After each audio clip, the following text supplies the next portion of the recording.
The research article I have chosen to do my oral presentation on is called Spanking and Child Development Across the First Decade of Life, and it was published in 2013. Let's begin by looking at a little bit of background knowledge around this subject. Corporal punishment is a form of physical discipline that is intended to cause physical pain. Patensky, 2006.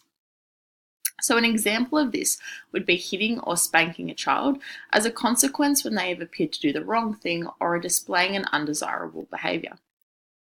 Now, there's a large debate on the effectiveness of corporal punishment in nations and cultures all around the world, with some people believing it brings a positive behavioural change and other people being of the opinion that it actually creates negative or violent behaviours, believing it is unethical or it's an immoral way to discipline children. And we can thank Chirokar 2017 for that information. It's also important to note that this presentation will focus on findings from the United States, as that is where the study was conducted. So now the aim of the study was to investigate how often a sample of parents carried out corporal punishment on their children and how the frequency of this discipline had a positive or negative effect on the child's externalizing behaviours. The hypothesis of this study is the use of corporal punishment during childhood would lead to long-term violent behaviours. And the rationale of this study was to provide more concrete scientific evidence to the parenting debate that had been previously just supported by opinion. Let's look at the methods and design. So this study used data from the Fragile Families and Child Wellbeing Study, FFCW is what we'll refer to it as. So the FFCW was a longitudinal birth cohort study which encompassed 4,200 child participants and their families from across 20 different US cities.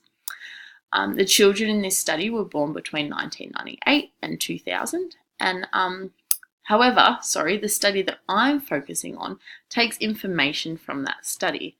So the study I'm focusing on only has 1,933 participants, and this was limited due to the validity of the responses of the parents. Each of the parents were contacted when their children were aged 3 and 5 years old, and they were asked questions in an interview setting to determine how often they spanked their children. Their answers were then transferred to a scale, which you can see here on the screen. So the different categories were no spanking in the past month, spanking once a week or less, and spanking twice a week or more. Now, the externalizing behaviours, that aspect of the study, were recorded on Ankenbach and Rescola's Child Behavioural Checklist, known as the CBCL 2000. Now, this checklist is grouped into 8 different areas, as you can see on the screen. However, the study that I'm focusing on only looked at the areas 1 and 4, which were aggressive behaviours and rule-breaking behaviours. So parents were asked to rate the likelihood of a series of both aggressive behaviours and rule-breaking behaviours, and so that's how that was determined. Now, the results. The findings show that there was a strong correlation between parents who use corporal punishment as a means of discipline on their children and the child's level of aggressive and rule-breaking behaviours. So thus the hypothesis was fulfilled, or was true, I guess. Many of the parents who reported spanking their children twice or more times a week at both age 3 and 5 years of age also reported high levels of aggressive behaviour at 9 years of age.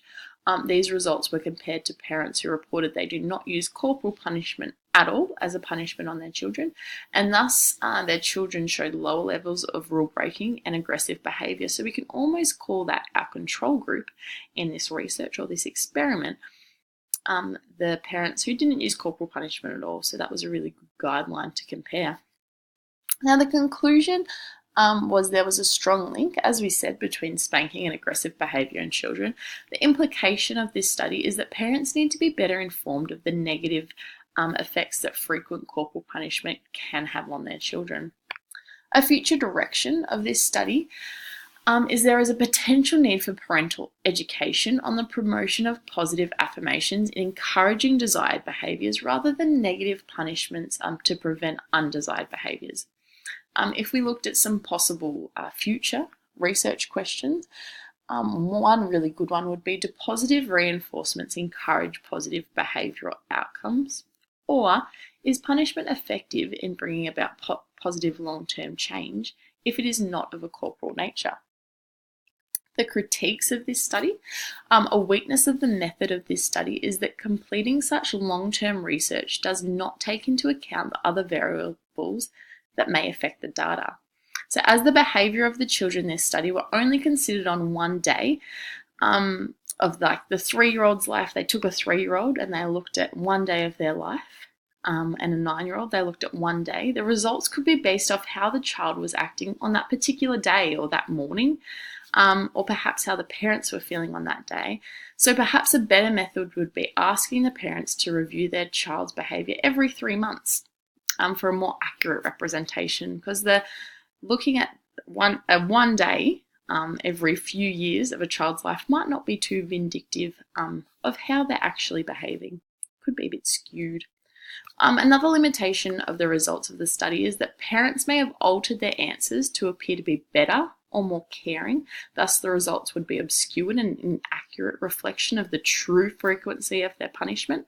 And yet another limitation is the variance in the perception of each parent as to what behaviours are classed as aggressive and as not aggressive. So that's another one.